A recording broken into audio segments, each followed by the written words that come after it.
फल मोती कार्यक्रम में आपका स्वागत है। ओम शांति।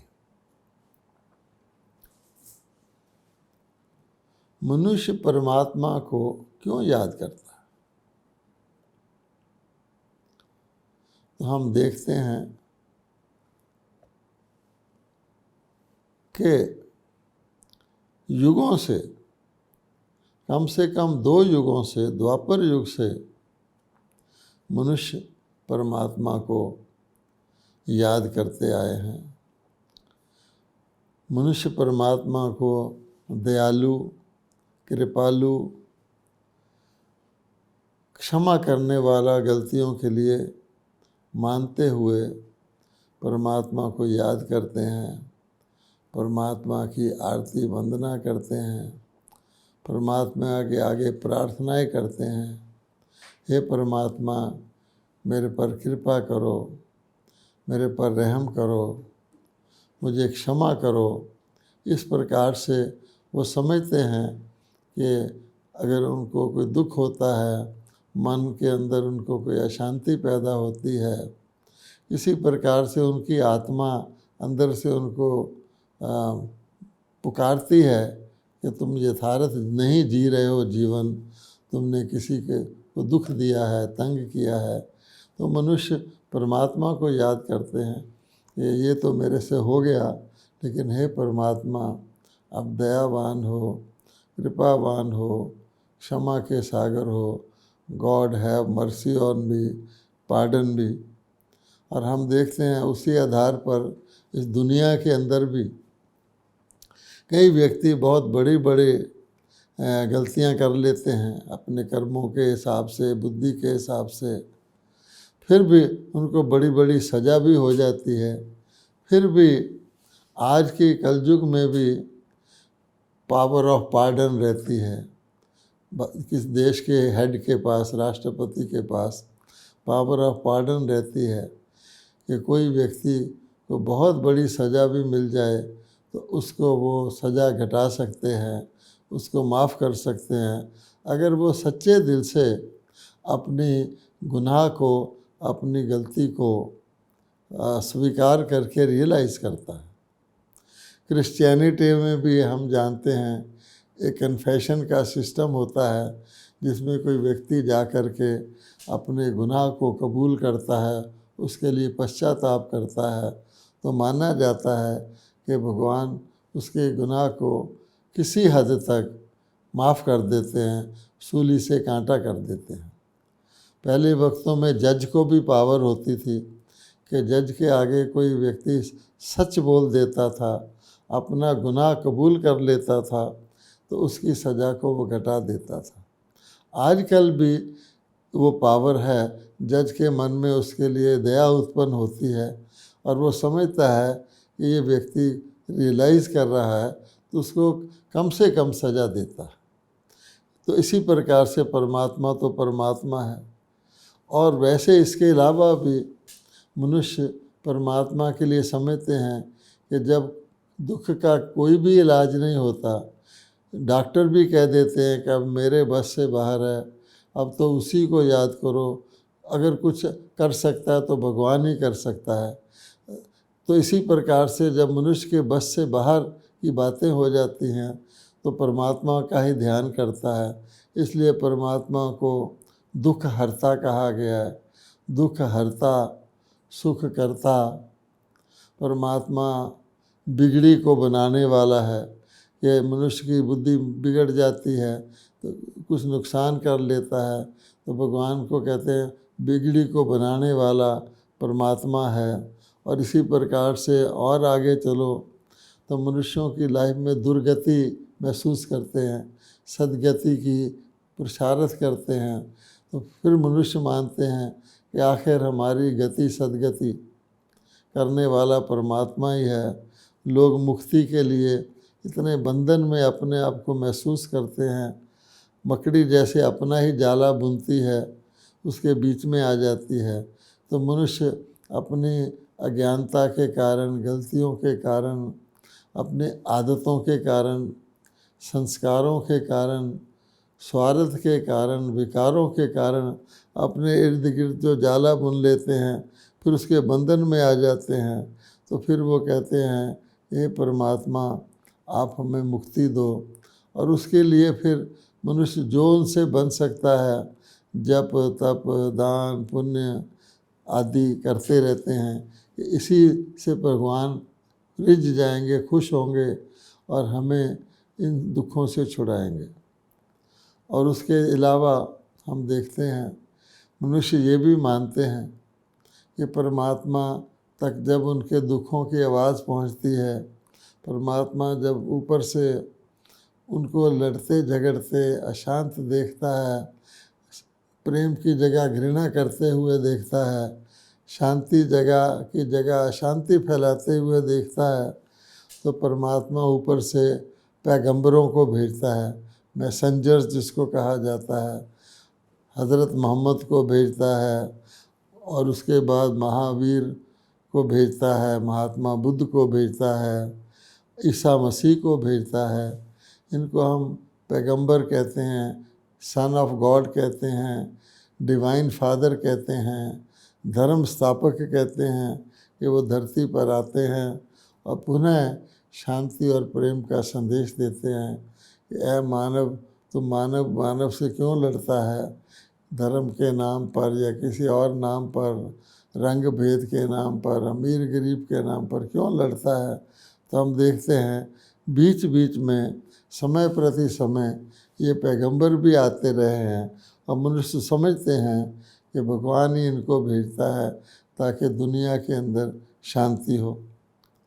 और भारत में तो फिर ऐसा मानते हैं कि भगवान केवल पैगंबर ही नहीं भेजता, बल्कि एक ऐसा भी समय आता है जब भगवान मनुष्यों की दुर्दशा देखकर, मनुष्यों को भटकते हुए देखकर, अपने ही कर्मों के बोझ के कारण मनुष्यों को अनेक प्रकार के जुल्म सहते हुए, दुख भोगते हुए देखकर, जिनको हम इनोसेंट समझते हैं, बच्चे हैं, स्त्रियां हैं, बीमार हैं, बुजुर्ग हैं, उनको प्राकृतिक आपदाओं के द्वारा दुख भोगते हुए देखकर भगवान को तरस आता है कि मेरी क्रिएशन, मेरी सर्वश्रेष्ठ क्रिएशन, जिसको परमात्मा कहा जाता ने अपनी छवि में उनको रचा था, परमात्मा स्वयं धरती पर आते हैं। भारतवासी ऐसा मानते हैं, भगवत गीता उसका यादगार है कि यहाँ आकर के स्वयं फिर भगवानोवाच करके मनुष्य आत्मा को सही रास्ता बताते हैं, उनको आत्मा का ज्ञान देते हैं, उनको योग सिखाते हैं, उनको दिव्य शक्तियाँ प्रदान करते हैं, उनको दैवी गुणों की धारणा सिखाते हैं, उनको अहिंसा का महत्व सिखाते हैं स्वयं आकर के, ताकि ऐसा पुनः ऐसी मनुष्य आत्माएँ तैयार हों जैसे किसी जंगल, कांटों के जंगल के बाद नर्सरी बनाई जाती है जिससे अच्छे अच्छे फल फूलदार पौधे निकलते हैं। कहा जाता है कि जंगल तो अपने आप बन जाता है, लेकिन बगीचा माली ही लगाता है। तो भगवान बहुत बड़ा बागबान बन के और अपने साथ सहयोगी अपने संतान, जिसको कहा जाता है भगवान ने ब्रह्मा जी को रचा और ब्राह्मणों को रचा, उनके द्वारा माली बागबान उनके द्वारा पुनः नवनिर्माण करते हैं। जैसे भगवत गीता में कहा है कि आकर के प्रजा सहित देवताओं का सृजन करते हैं, अर्थात मनुष्यों में दैवी संस्कार भरते हैं। ये सारी चीज़ें भगवान के लिए लोग करते आए हैं और जन्म जन्मांतर से हम जानते हैं, युग युगांतर से, जब से दुख हुआ है शुरू, तब से मनुष्य करते आए हैं। और जैसे जैसे हमारा दुख बढ़ता गया है तो हमारी पुकार भी भगवान के लिए बढ़ती गई है। मनुष्य को भटक रहे हैं, परमात्मा को ढूंढ रहे हैं। और सभी भगत क्या चाहते हैं, हमारी परमात्मा से क्या इच्छा रहती है कि भगवान हमें कुछ देगा। वो सर्वशक्तिवान है, उसके भंडारे भरपूर हैं, वो शांति का सागर है, उससे हमें कुछ मिलेगा। उसको पिता के रूप में याद करते हैं, परम पिता कहते हैं। एक पिता भी अपनी संतान को अपनी हैसियत के मुताबिक कुछ ना कुछ जायदाद या वर्षा देता है। गरीब पिता थोड़ा देता है, धनवान पिता ज़्यादा देता है। कोई राजा है तो अपने राजकुमार को पूरी अपनी राजगद्दी देता है। ये तो परम पिता है। तो भगत समझते हैं कि परम पिता से ज़्यादा हमारे को, चाहे वो हेल्थ हो, वेल्थ हो, हैप्पीनेस हो, वेल बीइंग हो, कुछ भी किसी कारण से भी भगत दुखी हो तो परम पिता ने उनको ज़रूर कुछ ना कुछ दिया है। और वैसे भी हम देखते हैं, कोई भी रचयिता होता है, लौकिक माता पिता भी होते हैं, वो अपनी रचना को कुछ ना कुछ ज़रूर देते हैं। और परमात्मा रचयिता कहा गया है, तो परमात्मा किस चीज़ का रचयिता है? तो परमात्मा कहते हैं, मैं तो स्वर्ग का रचयिता हूँ, मैं तो सद्गति दाता हूँ, मैं तो मनुष्य को देव बनाने वाला हूँ। भगवत गीता को पढ़ लीजिए कि देवता उन्नत करता हूँ मैं, और देवता वृद्धि को पाते हैं मेरे ज्ञान से। तो परमात्मा कहते हैं, तो भगत लोग सोचते हैं कि परमात्मा कुछ देता है, भगवान कहते हैं मैं तो हथेली पर तुमको स्वर्ग देता हूँ, स्वर्ग सच्चे स्वर्गवासी बनाता हूँ, धरती पर आके नरक को स्वर्ग में चेंज करता हूँ। आप देखिए भगवत गीता में भी यही कहा है, भगवान करते भी यही हैं। सृष्टि चक्र को अगर आप सामने लाएंगे तो भगवान ने सतयुग रचा, नई दुनिया रची, सुख की दुनिया रची, सतो गुण प्रधान दुनिया रची। लेकिन हर चीज़ नई रची जाती है जो धीरे धीरे धीरे धीरे धीरे पुरानी भी हो जाती है। जैसे एक व्यक्ति नॉर्मल ह्यूमन बीइंग जो है, थोड़ा समय पहले तक जब पूरी आयु भोगता था तो बचपन से युवा, युवा से मिडिल एज, फिर मिडिल एज से वृद्ध, वृद्ध से वानप्रस्थ, फिर वो शरीर छोड़ता था। तो वानप्रस्थ में आके उस मनुष्य खुद ही समझता था कि मेरे शरीर की इंद्रियां कमज़ोर हो गई हैं, वो तो प्रकृति उसको नया चोला देती थी। इसी प्रकार से भगवान कहते हैं, मैं भी सतयुग में सृष्टि चक्कर रचता हूँ नया, तो शनय शनय शनय शनय धीरे धीरे वो पुराना हो जाता है, और अंत में आके मैं फिर उसको नया करता हूँ। लेकिन हम सब कुछ देखते और जानते हैं, भक्ति भी बढ़ती जा रही है, भक्ति का विस्तार बढ़ता जा रहा है। आगे लोग अपने एक इष्ट की भक्ति करते थे जिसको नवदा भक्ति कहा जाता था। अब एक इष्ट की नवदा भक्ति करते थे, धीरे धीरे अनेकों की भक्ति करने लग गए, फिर भी अनेक प्रकार के यत्न करने लग गए, भक्ति का विस्तार बढ़ता गया। आज तो हम जानते हैं हर प्रकार से वो सोचते हैं हर भक्ति की हर प्रथा को कर डालूं तो भगवान से मुझे कुछ मिल जाए। मनुष्य अध्ययन करते हैं, वेद पढ़ते हैं, जप तप दान पुण्य क्रियाएं, तीर्थ यात्राएं, गंगा स्नान, चार धाम, कई कुछ करते हैं कि कहीं किसी न किसी प्रकार से तो भगवान प्रसन्न हो जाएं, भगवान रीझ जाएं और हमारी मनोवांछित कामना को पूरी कर दें। लेकिन हम देखते क्या हैं कि इतना भक्ति का विस्तार होने के बावजूद अगर आप सारे भारत में देखें, नज़र दौड़ाएं, तो कश्मीर से लेकर कन्याकुमारी तक और इधर सोमनाथ से लेकर असम में नामरूप कामरूप तक, सारे देश के अंदर कितने भक्ति के स्थान हैं, कितने तीर्थ स्थान हैं, फिर उसके बाद कितने धार्मिक मेले लगते हैं। हम लोग दशहरा मनाते हैं बुराई को ख़त्म करने का, दिवाली मनाते हैं अच्छाई की विजय की, हम लोग शिवरात्रि मनाते हैं कि परमात्मा शिव आके रात्रि में अंधकार को दूर करते हैं, हम देवियों के जागरण मनाते हैं, यही कुछ करते हैं। लेकिन इतना सब कुछ करने के बाद प्राप्ति क्या होती है? कुंभ के मेले करते हैं, बड़े बड़े प्रवचन सुनते हैं, अनेक शास्त्र भारतवासियों ने बनाए हुए हैं, अनेक कथाएं हैं हमारे पूर्वजों की, लेकिन हम क्या देखते हैं कि भक्तों को हार्डली कुछ मिलता है। थोड़ा बहुत निमित्त मात्र फल मिलता है भक्ति का। कोई जाके सर्दी में गंगा स्नान करता है, भावना रखता है, ठंडा पानी लगता है, शिविर करता है, वो सोचता है मेरे कुछ पाप धुले होंगे, लेकिन फिर आके वही दुनिया के अंदर आके उसी प्रकार का हो जाता है।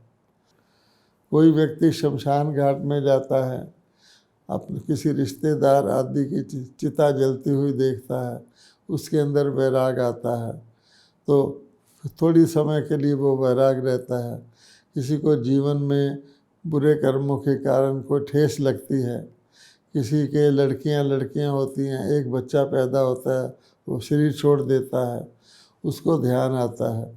तो इस प्रकार से कई लोग फिर अपनी बुराई छोड़ने के लिए, बुराई पूरी तो नहीं छोड़ सकते, एक दिन के लिए मांसाहारी होंगे, मंगलवार को मांसाहार नहीं करेंगे, हम तीर्थ यात्रा पे जाएंगे, मांसाहार नहीं करेंगे।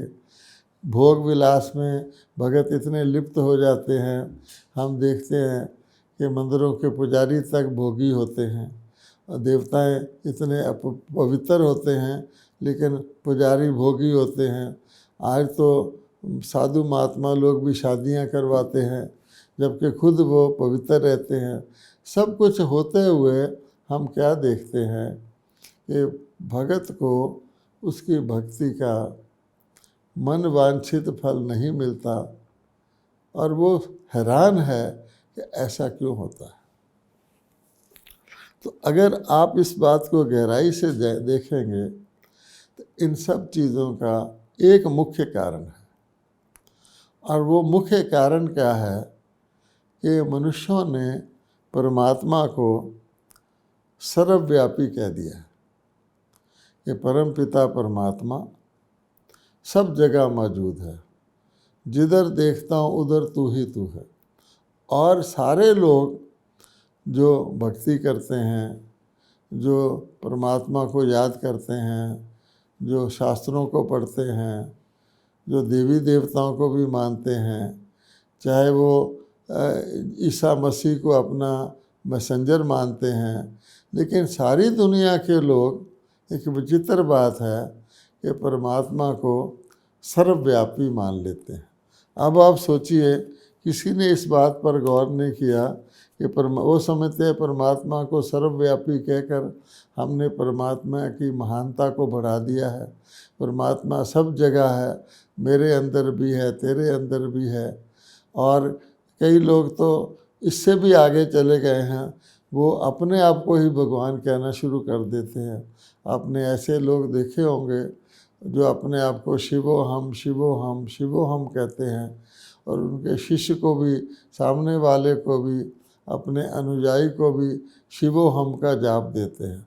शिवो हम, वो भी कहता है शिवो हम, शिवो हम शिवो तुम। और कई बारी हम सो हम कहकर उसका भी अर्थ यही लेते हैं, हम भी परमात्मा हैं, तुम भी परमात्मा हो। अब आप देखिए, ये एक बहुत बड़ी महान भूल है, क्योंकि जब हम कहते हैं परमात्मा सब जगह है, तो पिता या परम पिता और पिता का मिलना और पिता से उसके उत्तराधिकार का मिलना, वो तो बात ही ख़त्म हो जाती है। जब परमात्मा सब जगह है तो पिता तो रहता ही नहीं, परम पिता का भी नाम नहीं रहता। और परमात्मा का जो उत्तराधिकार है, जिसको हम कहते हैं सुख करता दुख हरता, स्वर्ग स्थापित करने वाला, वैसे हम कहते हैं कोई शरीर छोड़ जाए ये व्यक्ति स्वर्गवास हो गया, लेकिन अगर कलयुग में शरीर छोड़ेगा तो कलयुग में ही जन्म लेगा। लेकिन स्वर्ग स्थापन करने वाला, वो सारी की सारी बात ही खत्म हो जाती है जब हम परमात्मा को सर्वव्यापी कहते हैं। अब आप देखिए, उसके अतिरिक्त और क्या होता है। भक्तजन परमात्मा को याद भी करते रहते हैं, परम पिता हमारी इच्छा पूर्ण करो। फिर वो अनेक देवी देवताओं के मंदिर जो भारत में पाए जाते हैं, उनके आगे जाकर भी वंदना प्रार्थना करते रहते हैं। चाहे वो श्री लक्ष्मी श्री नारायण के मंदिर हैं, श्री राधे श्री कृष्ण के मंदिर हैं, श्री सीता श्री राम के मंदिर हैं। उसके अतिरिक्त भी जैसे जैसे भक्ति बढ़ती गई, हमने अनेक मंदिर बनाए हैं, हनुमान के, गणेश के, कई प्रकार के मंदिर बनाए हैं। और आजकल तो मनुष्य जो हैं आंवला, तुलसी इत्यादि को भी पूजने लग गए हैं, पेड़ों को, वृक्षों को। उनके आगे जाकर आप देखिए, परमात्मा को तो कहते थे तुम माता तुम्हें माता च पिता तुम्हें, तुम मात पिता हम बालक तेरे। तो मात पिता से बच्चे को भरसा मिलता है, लेकिन हम ये कहने लग जाए कि तुम सब सर्वव्यापी हो, माता पिता भी तुम ही हो, बच्चा भी तुम ही हो, मैं भी तुम हूँ, सामने वाला भी तुम है, तो वो बात भी ख़त्म हो जाती है। देवी देवताओं की भी, जिनकी भी पूजा करते हैं, अब उनके भी उनका परिचय तो है नहीं। तो जैसे कोई गुड्डियों की पूजा करता है, बच्चे लोग भी, छोटे छोटे बच्चे गुड्डियों की पूजा करते हैं, गुड्डियों का विवाह भी करते हैं। तो आज का मानव क्या कर रहा है, आप देखेंगे देवियों की मूर्तियां बनाते हैं, फिर देवियों की मूर्तियों को सजाते हैं, फिर उनका बाकायदा तौर पे पूजन करते हैं, और पूजन करके फिर क्या करते हैं, उनको जाके डुबो देते हैं, खुद ही डूब जा कह देते हैं। अब आप बताओ, उनको उनका परिचय नहीं है, समझते हमने ही देवी को क्रिएट किया, हमने देवी को समाप्त कर दिया। तो और साथ साथ फिर ये भी कह देते हैं भगवान सर्वव्यापी है। भगवान देवी में भी है, मेरे में भी है, जिस देवी को मैंने रचा बनाया उसमें भी है, जिसको डुबोया उसमें भी है। तो कहने का भाव ये हुआ कि ये जो सबसे ज़्यादा व्यक्तियों के अंदर अज्ञान फैला है, जिस कारण से भगत भटक रहा है, उसकी बुद्धि भटक रही है, उसको कोई प्राप्ति ही नहीं हो रही है, वो एक बड़ी भूल इस कारण से ही है कि भगवान को सर्वव्यापी कह दिया। आजकल कसम भी उठवाते हैं, आप देखते हैं कई जगह पर कसम उठाई जाती है, तो शपथ लेते हैं, तो क्या कहते हैं, मैं ईश्वर को हाज़र नाज़र देखकर ये शपथ लेता हूँ। अब बताइए, ये भी झूठा, ना ईश्वर हाज़र नाज़र है, इसका मतलब शपथ भी झूठी उठा रहे हैं ईश्वर को हाज़र नाज़र जानकर। यानी एक तरफ कहते हैं ईश्वर को हाज़र नाज़र जानकर, दूसरी तरफ कहते हैं सब ईश्वर है। शपथ लेने वाले में भी ईश्वर है, शपथ दिलाने वाले में भी ईश्वर है। इसका तो कोई मतलब ही नहीं निकलता।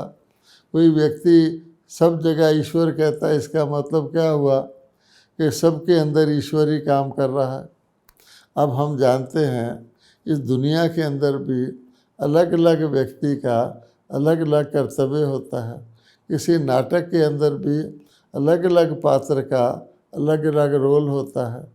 राष्ट्रपति का अपना रोल होता है, प्रधानमंत्री का अपना रोल होता है, एक जज का अपना रोल होता है, हम सब जानते हैं, पुलिस ऑफिसर का अपना रोल होता है। कोई कहे सब भगवान ही भगवान है, तो भगवान ही सब कुछ कर रहा है और करवा रहा है, ये कहाँ तक की समझ है। अगर आप और गौर से देखेंगे तो क्या पाएंगे, हम ये मानते हैं भगवान के हुक्म के बगैर पत्ता भी नहीं हिलता। अब आप सोचिए कि अगर भगवान सब जगह है तो कौन पत्ते को हुक्म कर रहा है, हिल या ना हिल, क्योंकि पत्ते में भी भगवान है और जो बोल रहा है उसमें भी भगवान है। हम कहते हैं मेरे में भी भगवान, तेरे में भी भगवान, तो मैं और तुम भी नहीं रहा, फिर तो भगवान ही भगवान रहा।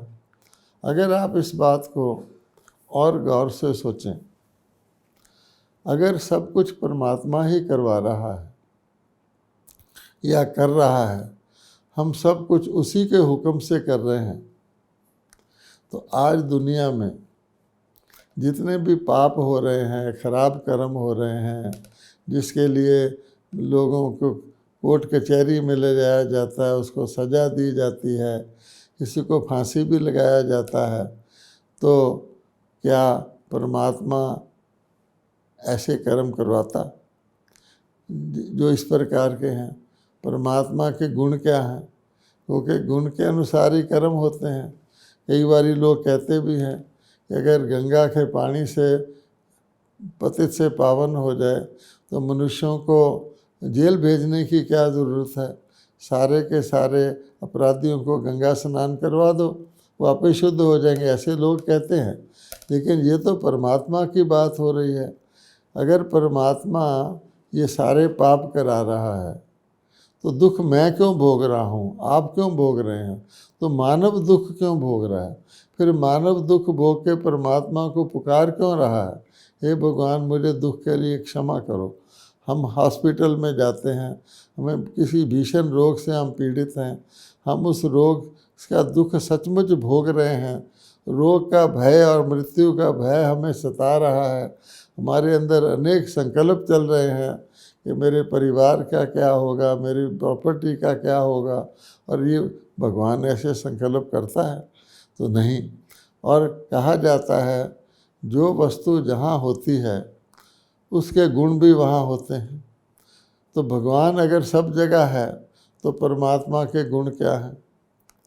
परमात्मा के गुण हैं प्रेम का सागर। क्या इस दुनिया में प्रेम ही प्रेम है या प्रेम खत्म हो चुका है, घृणा ही घृणा है? परमात्मा के गुण हैं पतित पावन। तो आज इस दुनिया में पतित लोग ज़्यादा हैं। देखा जाए तो विकार सर्वव्यापी है या भगवान सर्वव्यापी है? आज सारी दुनिया में काम विकार सर्वव्यापी है। कहा जाता है कि जब काम विकार बहुत विकराल रूप धारण कर गया था तो कामदेव को शिव ने तीसरी आँख खोलकर भस्म किया था। तो आप किसी भी प्रकार से देखेंगे तो आप पाएंगे कि सबसे बड़ा अज्ञान भगवान को सर्वव्यापी मानना है। परमात्मा खुद आके कहते हैं कि किसने कहा है मैं सर्वव्यापी हूँ? मैं तो ऊंचे से ऊंचा भगवान हूँ, तुम्हारा पिता हूँ, तुमको वर्षा देने आया हूँ। तो इस बात पर आप विचार करें कि ये जो भूल है, परमात्मा सर्वव्यापी है, इसको हम किसी तरह से अपनी बुद्धि से निकालेंगे तभी हमें अंधकार से प्रकाश की ओर जाने का रास्ता दिखाई देगा। ओम शांति।